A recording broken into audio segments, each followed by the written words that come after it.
Hello नमस्कार, स्वागत है आप सभी का ज्ञान इब्बा क्लासेस में। आज हम लोग जानेंगे यशपाल समिति 2009 के बारे में। इसका शीर्षक था रिनोवेशन और रिजुवेशन ऑफ हायर एजुकेशन। जो 93 की जो रिपोर्ट समिति थी वह स्कूली शिक्षा पे थी और यह जो समिति थी यह उच्च शिक्षा पे गठित की गई थी।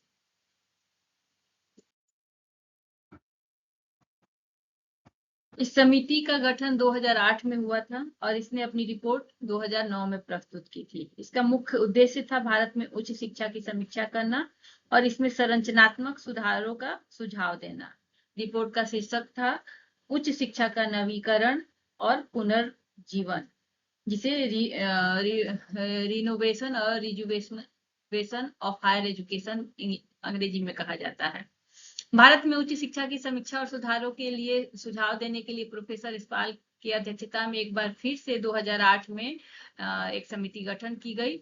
यह 2008 में समिति गठन हुआ और 2009 में इसने रिपोर्ट अपनी दी थी। वर्ष 2009 में उच्च शिक्षा के पुनरुद्धार और उसमें बड़े संरचनात्मक बदलावों के सुझाव देने के लिए प्रोफेसर यशपाल को पुनः एक समिति बनाई गई थी प्रोफेसर यशपाल की अध्यक्षता में। प्रोफेसर यशपाल ने 2009 में इस समिति का रिपोर्ट प्रस्तुत किया था और इस समिति के अनुसार उच्च शिक्षा की व्यवस्था में सुधार करना और उसे समकालीन वैश्विक मानकों के अनुरूप बनाना था। इस समिति का रिपोर्ट का शीर्षक था उच्च शिक्षा के नवीकरण और पुनरुद्धार। समिति का गठन का मुख्य उद्देश्य था यूजीसी एवं आईसीटी की भूमिका के जांच एवं उच्च शिक्षा में सुधार संबंधित नीतियों के बारे में सरकार को विशेष सुझाव देना।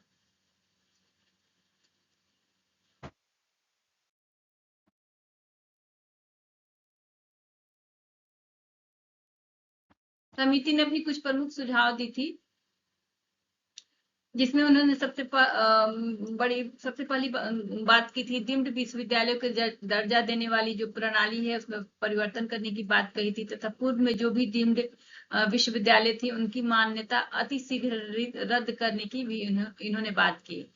AICTE, UGC तथा medical council of India MCR को एक बनाकर NHCR बनाने की बात की। राष्ट्रीय उच्च शिक्षा एवं शोध आयोग का गठन कर इन दोनों संस्थानों को इसी में समाहित कर देने की बात की, मतलब NCHER में ही इन सभी को समाहित करने की बात की थी। इसके अलावा इन्होंने GER टेस्ट जो आजकल लिया जा रहा है, ग्रेजुएट रिकॉर्ड टेस्ट लेने की बात की, ताकि इस व्यवस्था से किसी भी विशेष क्षेत्र में छात्र की दक्षता की आसानी से जांचा जा सके।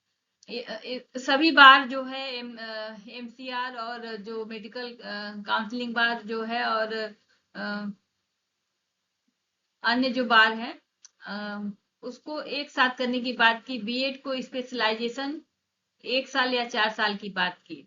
यशपाल समिति ने अपनी रिपोर्ट में कहा कि विश्वविद्यालय का स्वरूप ऐसा होना चाहिए जहां कृषि प्रबंधन, इंजीनियरिंग, प्रौद्योगिकी, विज्ञान और समाजशास्त्र जैसी सभी विषयों को एक ही स्थान पर पढ़ाया जा सके और इन विषयों को पढ़ने के लिए अलग अलग शिक्षा संस्थान स्थापित करने की आवश्यकता नहीं है। इसलिए इन्होंने ही केंद्रीय विश्वविद्यालय बनाने की सिफारिश की थी, जिसके आधार पर ही आज 2017 में 17 केंद्रीय विश्वविद्यालय की स्थापना की गई थी अलग अलग राज्यों में।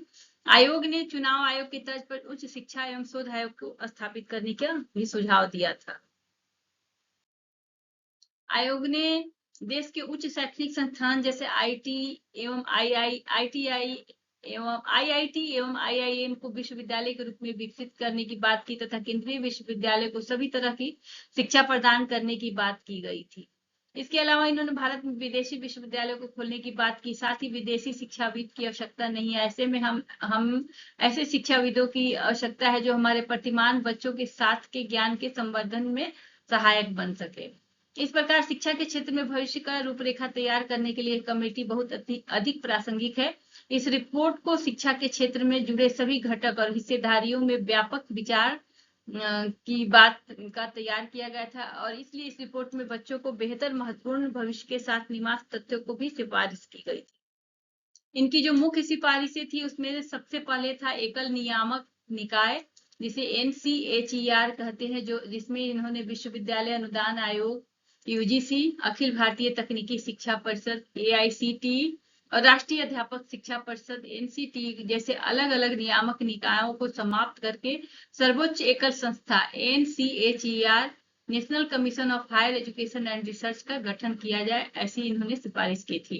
ज्ञान के अलगाव को समाप्त करने की बात की। व्यवसायिक शिक्षा जैसे आईआईटी, आईआईएम, चिकित्सा और कानूनी संस्था को पारंपरिक विश्वविद्यालय से अलग न रखा जाए। सभी विषयों को एक ही विश्वविद्यालय के परिषद के तहत बहु विषयक शिक्षा इंटरडिसिप्लिनरी स्टडी के रूप में पढ़ाया जाए।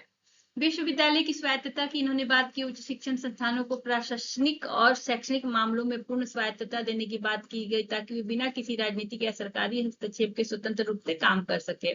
अनुसंधान और शिक्षण का एकीकरण पर बात की। कॉलेज और विश्वविद्यालय में केवल पाठ्यक्रम पूरा करने पर ध्यान न देकर शोध और अनुसंधान को शिक्षण के समान ही महत्व दिया जाए।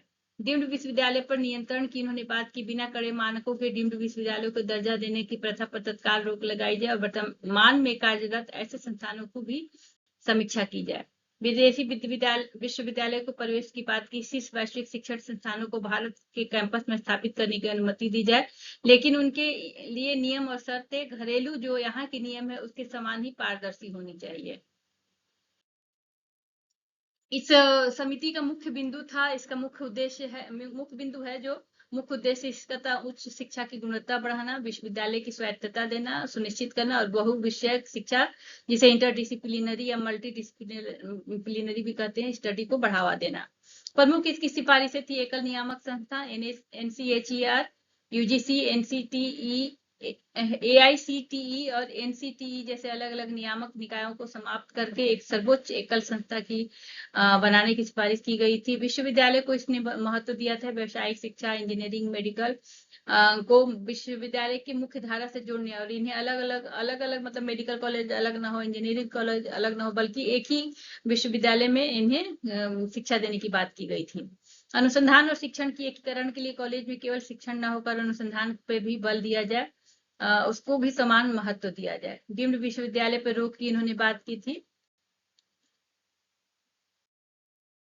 इस समिति का जो मुख्य दृष्टिकोण था वह यह है कि प्रोफेसर यशपाल का मानना था कि शिक्षा का उद्देश्य केवल नौकरी पाना नहीं है, बल्कि छात्र के व्यक्तित्व का समग्र विकास करना है। उन्होंने उस शिक्षा में ज्ञान के संकीर्ण वर्गीकरण जो कृत्रिम विभाजन है उसको समाप्त करने पर अधिक बल दिया, ताकि विज्ञान का छात्र कला का या संगीत का भी सहजता से सीख सके और कला का छात्र भी विज्ञान को समझ सके। इस समिति की कई महत्वपूर्ण सिफारिशों को आगे चलकर भारत की राष्ट्रीय शिक्षा नीति जो एनईपी में भी शामिल किया गया है, जैसे बहुविषयक शिक्षा, एकल नियामक संस्था, विश्वविद्यालय की स्वायत्तता की बात, एचईसीआई की विचार। इस तरह 1993 और 2009 की यशपाल समिति की रिपोर्टों ने भारत में शिक्षा के परिदृश्य का नया रूप देने का महत्वपूर्ण भूमिका निभाया है। दूरदर्शी वैज्ञानिक प्रोफेसर यशपाल के नेतृत्व में तैयार की गई इन रिपोर्टों ने भारतीय शिक्षा प्रणाली में परिवर्तनकारी सुधार की नींव रखी है। बाद में जो 2005 में पुनः प्रोफेसर यशपाल की अध्यक्षता में ही राष्ट्रीय पाठ्यचर्या की रूपरेखा बनाने के लिए एक राष्ट्रीय संचालन समिति का गठन किया गया था और इस समिति में भी 38 सदस्य थे। इस समिति ने पाठ्यचर्या का रूपरेखा बनाते समय प्रोफेसर यशपाल की सिफारिशों को ध्यान में रखा। पाठ्यचर्या क्षेत्र, व्यवस्थागत सुधार तथा राष्ट्रीय चिंताओं को इन्होंने ध्यान में रखते हुए विभिन्न विषयों पर 21 पत्रों की रचना, आधार जो पत्र था उसकी रचना की और फिलहाल यही रूपरेखा हमारे स्कूलों की शिक्षा का मार्गदर्शक बनी हुई है जब तक कि एनईपी 2020 नहीं आई थी। धन्यवाद। आज के लिए बस इतना ही। अगर आपको यह वीडियो अच्छा लगता है तो प्लीज इसे लाइक, शेयर और सब्सक्राइब करें।